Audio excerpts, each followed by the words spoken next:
1950கள் வரைக்கும் அந்த கோவிலில் மிகப்பெரிய வழிபாடுகளோ எதுவுமே கிடையாது.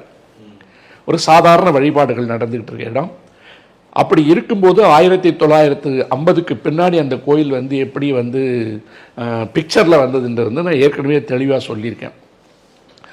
அதுக்கு நம்ம அடிப்படையில் போய் எல்லா தகவல்களையும் தேடி போய் பார்த்தீங்கன்னா 1950 மே மாதம் அந்த கோவில் முற்றிலுமாக கொளுத்தப்பட்டு விட்டது.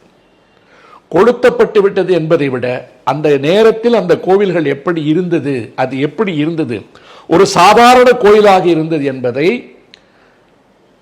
மார்த்தாண்டவர்மா என்று அழைக்கப்படுகின்ற உத்திராடம் திருநாள் மார்த்தாண்டவர்மா 1950 புகைப்படங்கள்லாம் எடுத்து போட்டிருக்காரு. ஏன்னா 1950கள் அந்த இடத்துக்கெல்லாம் போக முடியாது. ஏன்னா வனவிலங்குகளுடைய நடமாட்டம் அதிகம். இதில் ரொம்ப முக்கியமாக இன்னொன்று கவனிக்கணும், தமிழ்நாட்டில் இருக்கிற எந்த ஐயனார் கோயில் கூட காட்டுக்குள்ளே தான் இருக்கும். அந்த காட்டுக்குள் இருக்கின்ற இடத்துல தீட்டு, அந்த மாதாந்திர தீட்டு இருக்கின்ற பெண்கள் இந்த 3 நாள் போக மாட்டாங்க. மற்ற நாள் தான் போவாங்க. இந்த 10 வயதுக்கு மேலே 50 வயதுக்குள்ளே இருக்கிறவங்க போகக்கூடாதுன்றது தமிழ்நாட்டில் இருக்க எந்த வழிபாடுகளையும் அப்படி கிடையாது. ஆனால் அந்த 3 நாள் தீட்டுன்னு சொல்லுகின்ற இடத்துல மாதவிடாய் காலங்களில் அவங்களே அது போகிறதில்லை. ஆனால் இங்கே உள்ளே போகவே கூடாதுன்ற என்ட்ரி இருக்குது. அது சட்டம் என்ன சொல்லுதுன்னு அடுத்தது வரேன்.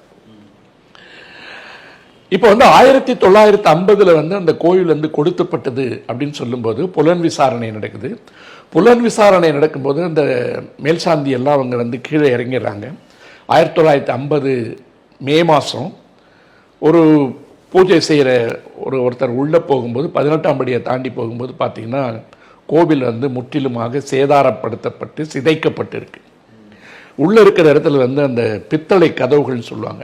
அங்கே நிறைய பித்தளை இந்த மாதிரி விஷயங்களை யூஸ் பண்ணதுக்கு காரணம் என்னன்னு கேட்டிங்கன்னா, யாரும் சீக்கிரம் உடைச்சி நாசம் பண்ணிடக்கூடாதுக்காக ரொம்ப கடினமான பொருட்களை வைத்து கட்டப்பட்ட மிக எளிமையான சிறிய கோவில்.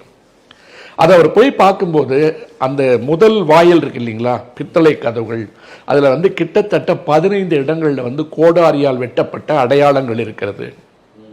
கோடாரியால் வெட்டப்பட்ட அடையாளங்கள் இருக்கிறது என்பதை உடைத்து கொண்டு அதுக்கு பிற்பாடு உள்ளே போய் பார்க்கும்போது ஐயப்பனுடைய சிலையில் இருக்கின்ற கைகள் எல்லாம் துண்டு துண்டாக வெட்டி சாய்க்கப்பட்டு சிதைக்கப்பட்டு, இடது கையெல்லாம் இருக்கு பாருங்க, அந்த இடது கையெல்லாம் தனியாக துண்டாக்கப்பட்டு கிட்டத்தட்ட சிலையை சேதம் பண்ணி தூக்கி போட்டு அந்த இடத்துல கோடரிலாம் கிடக்குது. கோடரிலாம் கிடக்கும்போது அவங்க கொடுத்த புகார் மேலே போலீஸ் அந்த கேஸை வழக்கு எடுத்துக்கிறாங்க. அந்த வழக்கை எடுத்துக்கிட்டு அவங்க கிட்ட போய் எல்லாத்தையும் பார்க்கறதுக்கே கிட்டத்தட்ட 1 மாதம் ஆயிடுச்சு.